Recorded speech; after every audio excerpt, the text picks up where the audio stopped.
strongest soul can, and it feels like it's so long till morning.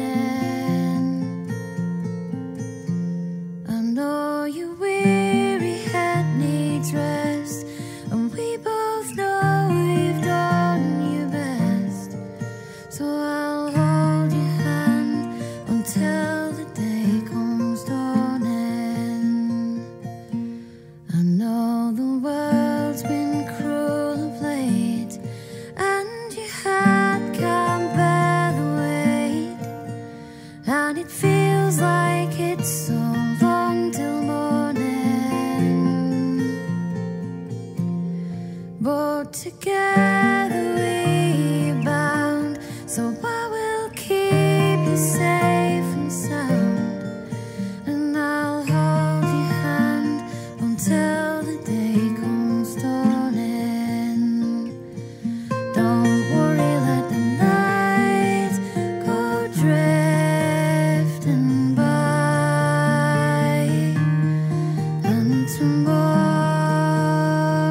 you can fly.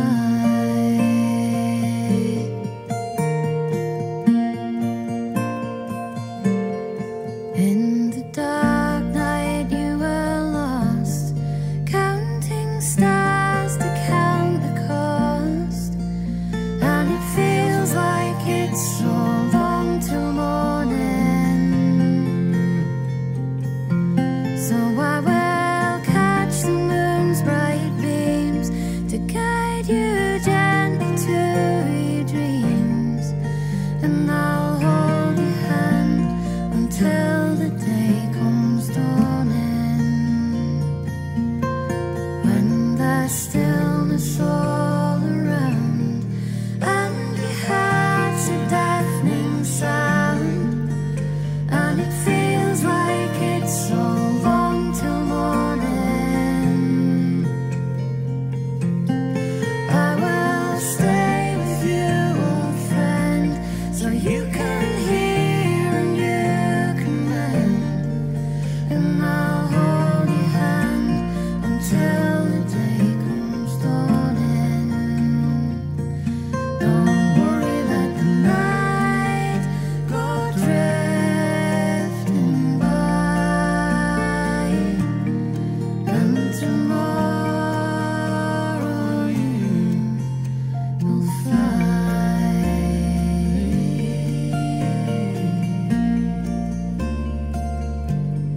Now it's time to make your peace, into the night your fears release, and it feels like it's so long till morning, and we will claim the night for ours, and we won't see the dark for stars, and I'll hold your hand until the day comes dawning. Don't worry, let the night go drifting by, and tomorrow you will fly, and tomorrow you will fly.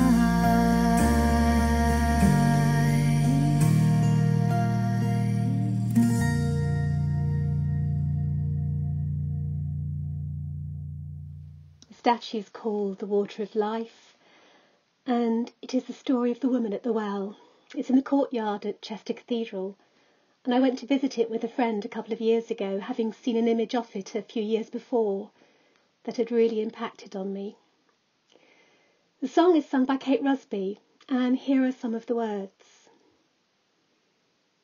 I know the world's been cruel of late, and your heart can't bear the weight, and it feels like it's so long till morning. But together we are bound, so I will keep you safe and sound, and I'll hold your hand until the day comes dawning. In these words there is relationship, there is love, there is hope, and there is promise.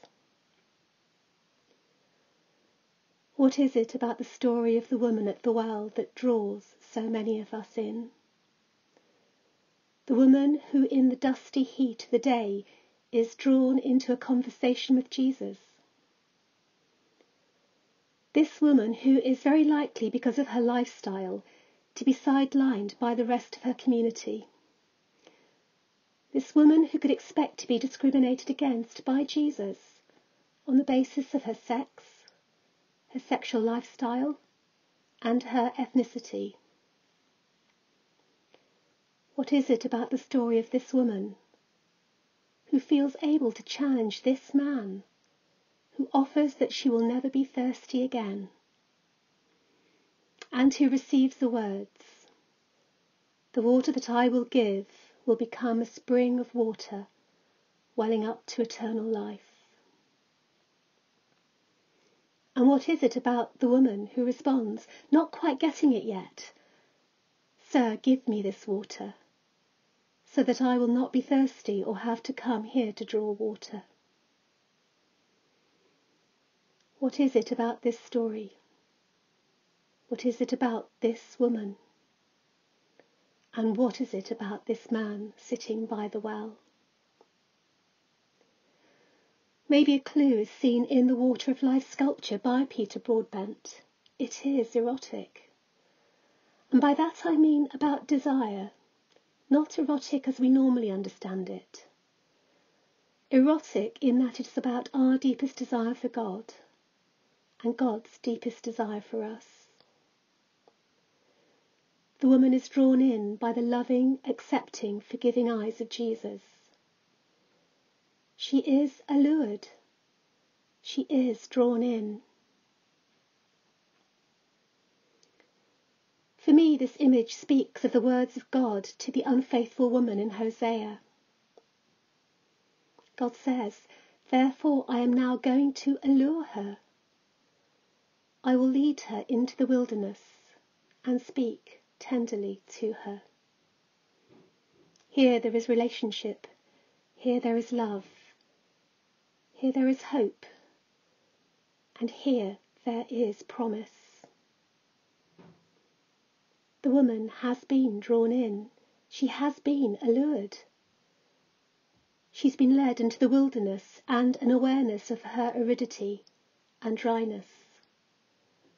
And she's been spoken to so tenderly. God continues in the book of Isaiah, "In that day you will call me my husband.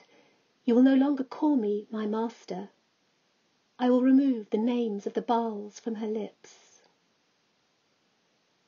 And so, the next stage in the conversation, Jesus asks the woman, "Where is your husband, your man?"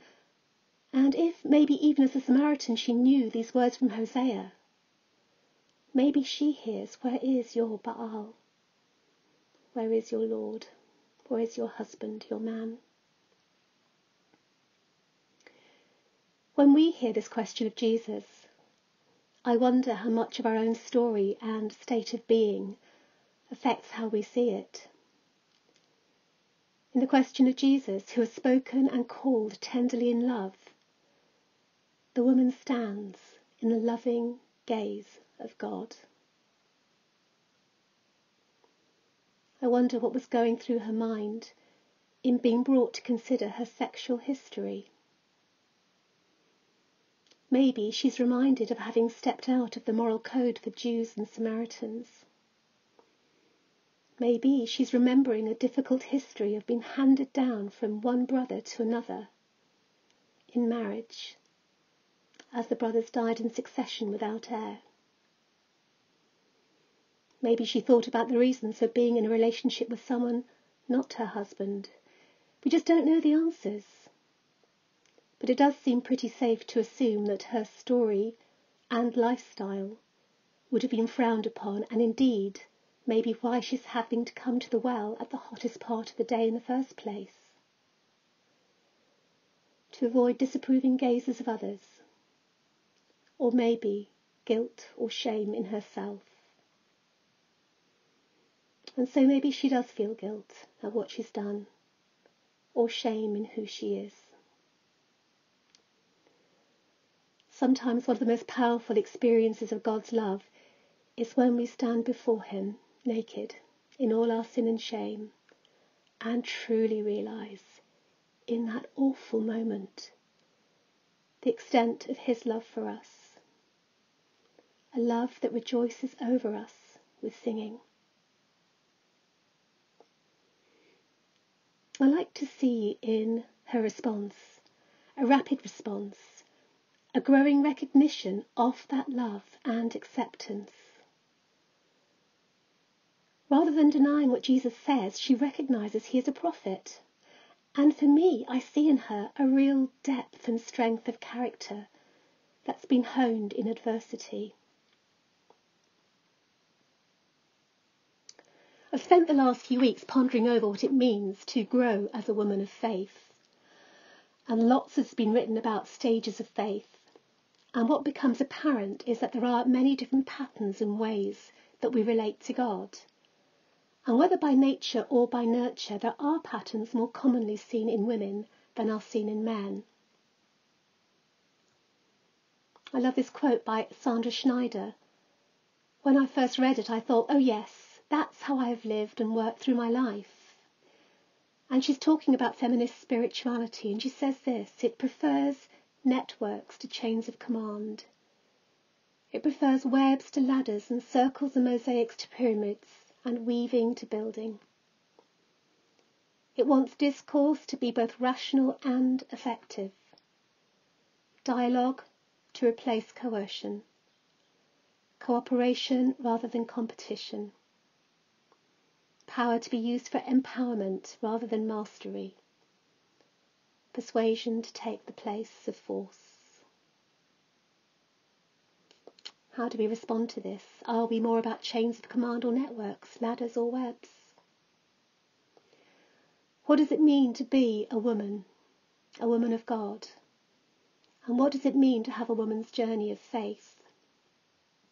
I was talking to a friend a couple of weeks ago, and she says a woman's journey of faith is often more like the story we find in the book called Hinds' Feet on High Places by Hannah Huddart. It was a book that was written, I think it was 1957. It's an old book, and yet it's still popular. And the title of the book is based on the words at the end of Habakkuk 3. So Habakkuk, one of the old prophets at the end of the Old Testament, he's been complaining, he's been moaning, he's been groaning. And after he's moaned and complained, he says these words: though the fig tree should not blossom, nor fruit be on the vines, the produce of the olive fail, and the fields yield no food. The flock be cut off from the fold, and there be no herds in the stalls. Yet I will rejoice in the Lord. I will take joy in the God of my salvation. God the Lord is my strength. He makes my feet like the deer's. He makes me tread on high places. Hinds' feet on high places. And in this book we see the story about Much Afraid, a young woman journeying with her two compassions, sorrow and suffering. And the journey is a journey of transformation with the shepherd. And at the end she is anointed and given a new name. And her new name is Grace and Glory. Sorrow and suffering are transformed as well. They become joy and peace. And although at the end she's now leaping with the shepherd with hinds' feet on high places, after careful consideration with the king, she and the shepherd decide to return to the valley of humiliation where she came from, to bring the good news back to those she left to undertake the journey. And as I read this book, so much resonates, particularly the awe of leaping with the good shepherd, with hinds' feet, and these can be glimpsed and felt by the reader. And so I wonder what the faith story of the woman by the well was, where she was on that day. I wonder if the eyes of Jesus, the woman glimpsed his deep understanding of it, but also saw in his eyes a hope that despite her sorrow and suffering, her feet too could tread in high places. The relationships with 5 husbands that have ended, and a partnership with someone to whom she's not married. The lack of relationships with her community such that she has to come out at midday. The broken community relationships between Jew and Samaritan because of age-old difference. This is a place of sorrow and suffering. And into this comes Jesus, who offers relationship in a way that is face-to-face, that doesn't demean, and that offers her more. A relationship of love that draws her in and offers living water.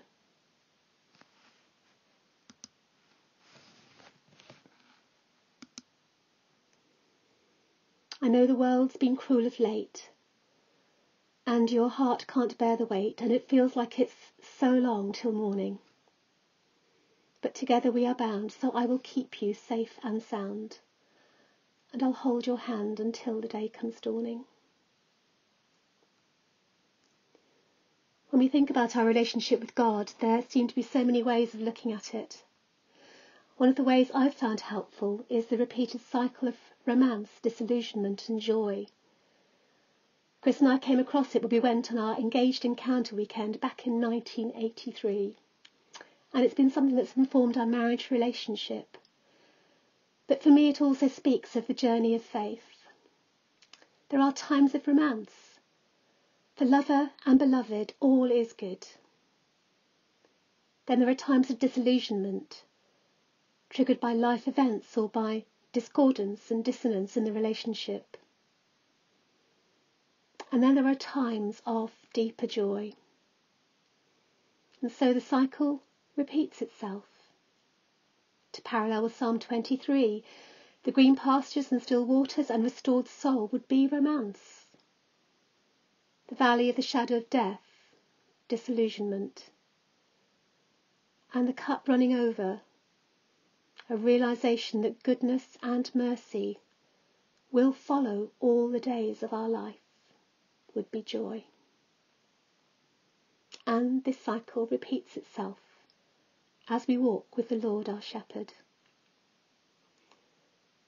It also echoes the Holy Week narrative that we've just recently been through, and that many people find as a helpful way of narrating the faith experience, our journey with Jesus.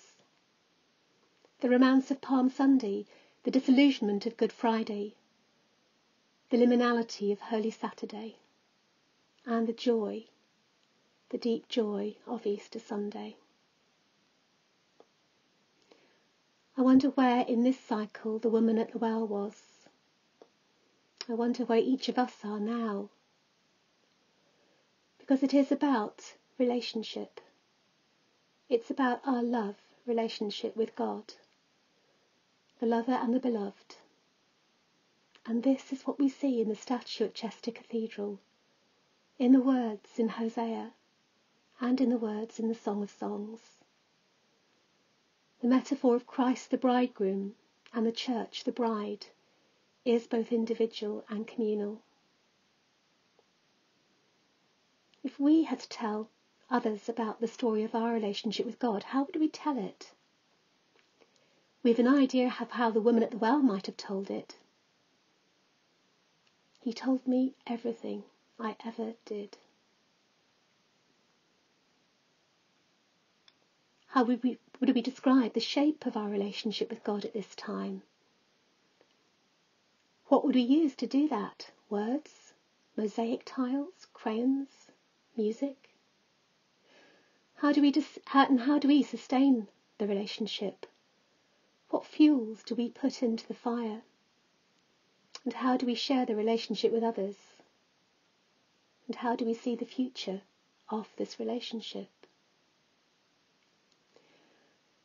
What is for sure is that the woman by the well has been drawn into a relationship with Jesus, and she now begins to know who this man is.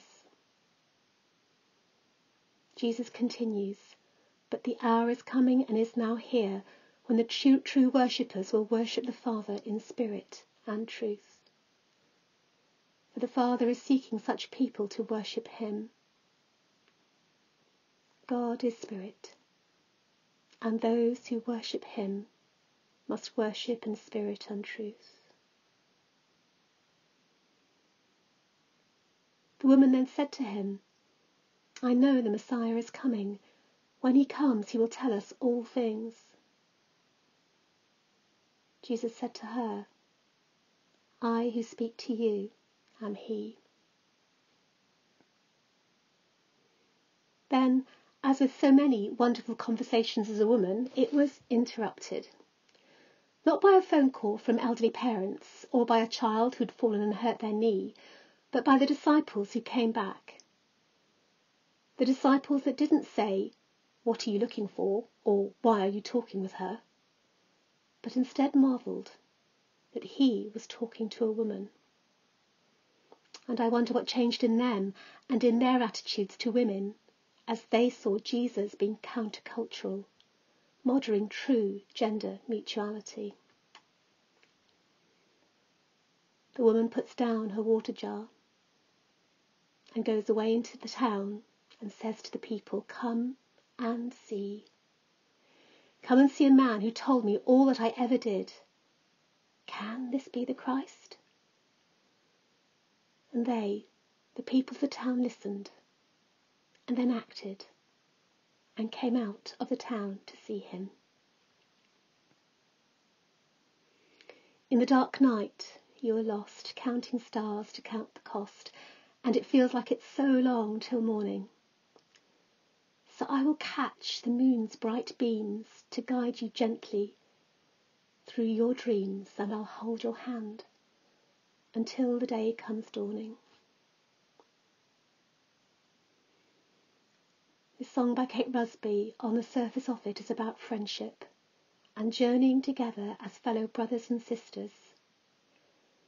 It's a description of what we can do and who we can be for each other. The woman by the well ran to those in the village. She had caught the moon's bright beams and wanted to share them with others. But for me, as I listen, I hear the words of Jesus. And I think they are the words that the woman at the well read in his eyes and heard in her heart.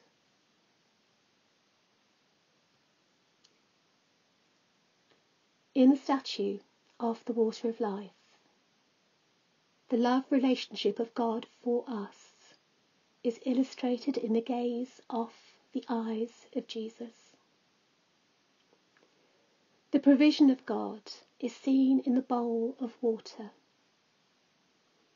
and our growing in Christ in the fusing of the mermaid tails. But together we are bound, so I will keep you safe and sound, and I'll hold your hand until the day comes dawning.